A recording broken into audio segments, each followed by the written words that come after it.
Celebrate good times. Come on. It is over. The Acolyte's final episode ever has just aired. The nightmare is done.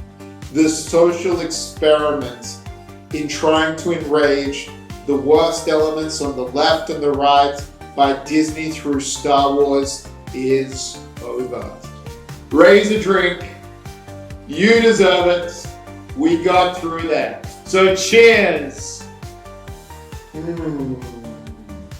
Somehow I still feel exhausted from watching this crap. The Acolyte was a case study in how not to make TV. It was a case study in how not to make a product. And it was a case study into why the people at Star Wars pretty much all need to be fired. New people need to be brought in. All right, let's get into the episode. This was the best one. Sincerely, this was the best episode in the season. It still didn't make any sense. Characters do dumb things for no reasons. It was completely disrespectful to the source material. Really dedicated fans, and I pick some of these things to pieces. Technology gaps. They have technology that is worse than us. All the crappy stuff we expect from the brand was there. But still, it was better. The acting was better, even from this block of wood. Scenes flowed better. The composition of shots. In some cases, I even enjoyed it. There was a lightsaber battle in this one I enjoyed. And I got to the end and I was like, why? And that's when I noticed this. This episode was directed by a lady called Hanella C. Now, I apologize if I mispronounced that. So I went and looked her up online. And the reason why I think this episode was much better is they've hired a really competent director. She has a really long resume. And look what happened when you put experience into it. But I don't think the bigots at Disney hired her for her resume, unfortunately. I think they hired her for, well, I think you can guess why. But kudos to her. I think she did a fantastic job. The script is not her fault. And I noticed she also directed episode 6, which I understand was actually the best one prior to this as well. And this just shows what happens when you hire people that have experience in the industry. Things can go much better. But anyway, enough compliments. Okay, so we pick up with Squid Games. He's finally facing the girl. But of course, the script has a way for her to escape. She's just going to be able to pick the looks. So she runs away. Dumb thing happens. She gets into a escape pod, gets into a ship, and disappears. Then they chase after her. And this character here, who only a few scenes earlier, it would have only been maybe an hour earlier, was trying to apprehend her and bring her down, decides to turn off the guns at the moment that Sol could have killed her, which, remember, is his job. She does go around murdering people. Now, on my channel, we believe murder is bad. Serial killing is bad. I know that Disney Star Wars thinks it's okay if women do it, but I still think it's bad. Okay, so we get there. They get on the planet. Her ship crash lands. And then we cut over to what the other twin's doing. So she's still off hooking up with her boyfriend. You know, the guy that just, in a few scenes earlier, killed all of her friends from, the Jedi school. Again, on this channel, we think murder is bad and perhaps not a good person for her to be spending time with. But in Disney Star Wars world, girls can spend time with hot guys no matter what they do. All right, so they decide to go to the planet. Now everyone's on the same planet. We're at the Jedi Council. The Jedi Council trackers turn back on, and they've decided to also go to the planet where everyone is. Remember, for no reason at all, this green lady has decided that Squid Game obviously murdered everyone. So off we are. But composition's looking good. Placement of characters is looking good. I notice all the background extras seem to have what's called business. It looks like they're really there. Great directing. A lot more emotions in this episode too from every character. Everyone just seems to be doing much, much better, which is great. Some of the shots are even very, very beautiful. If you turn down the sound and you watch some of this stuff, there's I don't know who was the cinematographer for this episode. I don't know if there was a different cinematographer as the director. There's something else going on here, which is fantastic. Okay, they do the unthinkable and they tease bringing in Darth Plagueis. So Darth Plagueis was meant to be the guy that trained the main Sith Lord in the original trilogies. He's been talked about in novels, to my understanding. But by bringing him into this, it means they really want to link it to those very, very successful movies that have been cut from the last 50 years. That's stupid. I know this cost $180 million, but it didn't get the audience. You can't introduce core characters that way. I guess Disney can do whatever the hell they want to do, but it's not a smart thing to do to introduce core characters that way. Okay, so they get to the planet, and the guy from the good place and the good twin, bad twin, I don't know what they are anymore, they're on a kind of truce until they get there. They arrive, Sol's walking around, looking at the destroyed ruins of the mine. Again, his acting's better here too, and he's a great actor. I won't say more on that. Oh yeah, then the guy from the good place just somehow manages to magically disappear somehow. I said there were still dumb things in this. More walking around, so all the on-brand stuff of the Acolyte, we're walking around to fill time, all that still happens in this episode. They probably could have cut like 6 minutes out of this and, you still would have got everything across. All right. There we are. There's the computer system like we would have. You see the motherboard and stuff there. Actually, we don't even have that stuff anymore. We're more advanced than that. We don't have those cables plugging into devices anymore. Most things now kind of welded straight onto it. Anyway, you get the point. It's dumb. More walking around, looking, some calling out, lightsabers out. And here we go. I actually like this lightsaber battle.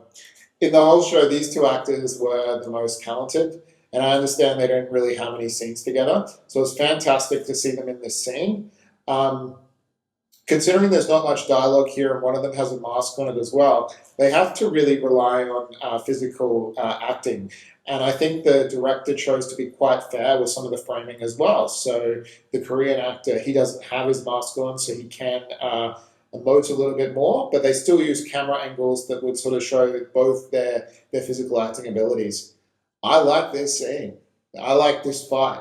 Out of context to the whole show, I thought this was really cool. And it goes on for enough time. There's some real stakes in here in the fight as well. I feel like both of them are capable of doing real damage to the other. And considering we all know that Squid Game actor has to die in this episode, we're probably waiting for it to happen here. But we're also not sure what happens to the guy from the good place. So let's check it out.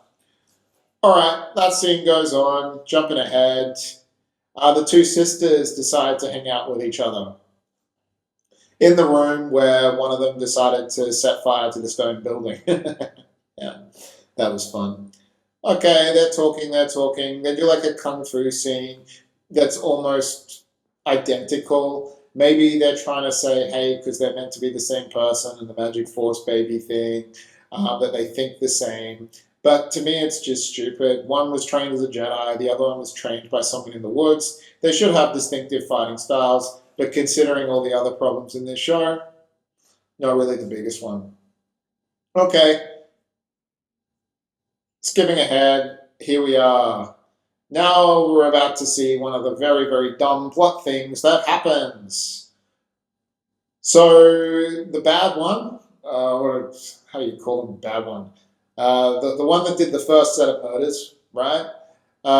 She's trying to get Sol, the Korean actor, to admit that he killed their mothers, which he did, but he killed their mothers because the mother was trying to basically Thanos snap her and turn her into dust, which he's not going to tell. Overhearing this conversation is the other one, and again, he doesn't decide to tell her, hey, your mother was going to kill your sister, so I killed her, core piece of information. He just says, yes, it's true, I killed your mother. She gets angry, decides to kill him with the Force, again, breaking law. In everything else, Jedis couldn't really use Force on each other. They could throw stuff at each other, but the Force is meant to be cancelled out. But anyway, she decides to just kill him. How she manages to do that, I guess she's just better than every other Jedi we've seen because Disney says so. And here's the big thing that I'm sure is going to enrage the true fans. She manages to turn the lightsaber red just through her anger, hate, and all that dark side stuff. And you might be asking, but Anakin, he butchered tons and tons of little Jedi kids and stuff, and his lightsaber stayed blue. Disney Starwars, that's all I've got for you. Now, I do want to talk about something here. So, the creator of this show and also the girl who plays the twins, I unfortunately saw some interview where they both said they wanted to be part of the dark side. They felt like they aligned more to the dark side. The dark side is hate, anger. And even in their own show, all we've seen from the dark side is murdering. People shouldn't want to be part of the dark side. And their words were, the dark side is more fun. This is a show that Disney puts out. Disney claims to be a family brand. And their ambassadors of the show are indirectly, but almost directly, endorsing murdering people. Anyway, let's go on. So now we go to the magic tree. All the Jedi turn up. Actually, something a little bit sensible here. They think they're hunting someone who's capable of killing lots of Jedi, and therefore decide to bring a ton of experienced Jedi. Makes sense. So they're now spreading out across the planet, or I guess the settlement, and the lift that hasn't worked for 15 years is in the burning building. They make it work too and go up. It is revealed to us how the other twins survived. She was sucked into an operational air vent as she fell and was pushed outside somewhere. The Green Lady, she has the power of Cerebro too. She can hear things that happen, looking around. That's new. Jedi haven't done that. I don't really have too much of a problem with that. What I have the problem with is she only hears pieces of what happened 16 years ago and not what just happened right there when he was butchered. So we push on now, and the girls run out to the tree that we saw them hanging out at. And this is where stuff gets really, really, really dumb. The twin that got sucked out the air vent and decided, she tells her sister, oh, I came here and this is where I waited. That's her explanation for how she got off the planet and the next 16 years. She just went and sat down at a tree. Everyone else on the planet was dead and waited. And she's like, oh, wow. No follow-up questions. Anyway, so they're back together. They're in love with some stuff. Sister love, connected. I'm kind of okay with that. Jedi are coming. If I can find you, the Jedi can find you. All right. And yeah, so let's erase your memory. Okay. So Sith Lord, Sith dude, erases her memory. Again, brand new power that's been introduced. I think that's 3 or 4 new powers that we've just given the Force in this one episode, but whatever. They say goodbye. They say a poem to each other. The one that's forgetting a memory forgets the words. They disappear. All the Jedi turn up, and without drawing their lightsabers at this person that they think is very, very dangerous, she just puts her hands up and agrees to surrender. Cut back to Coruscant, and the killer, who doesn't have a memory anymore, is brought into a room. The Green Jedi Master decides to apologize to her. Yeah, you heard me right. The Green Jedi decides to apologize to the girl who has been murdering all the Jedi. Why? She says it's our institution that stuffed up and let you down, etc., etc., etc. I told you it was better, but I also told you it was still as stupid as every other episode. Okay, now things get really, really scary in that they start dropping clues, which suggest that they might be threatening us with a season 2. Yoda turns up, the Dark Jedi, the Sith Lord, whatever he is, and his new apprentice, the one that was good, they're off together looking out, basically holding hands. And that's the Acolyte. That's the Acolyte episode 8. You don't need to watch it now. I've caught you up on everything. It sucked. 1 out of 5 stars. Yes, it was the best one. The streaming numbers are in. They are looking absolutely horrible.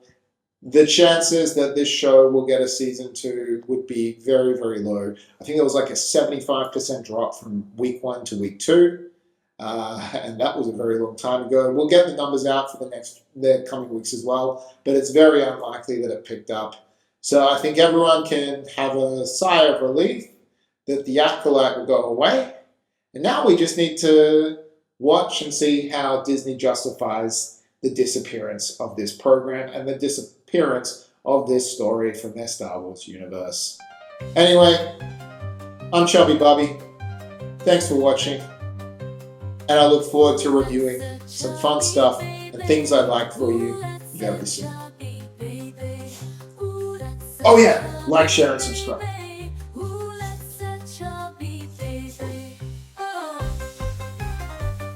You did it, guys.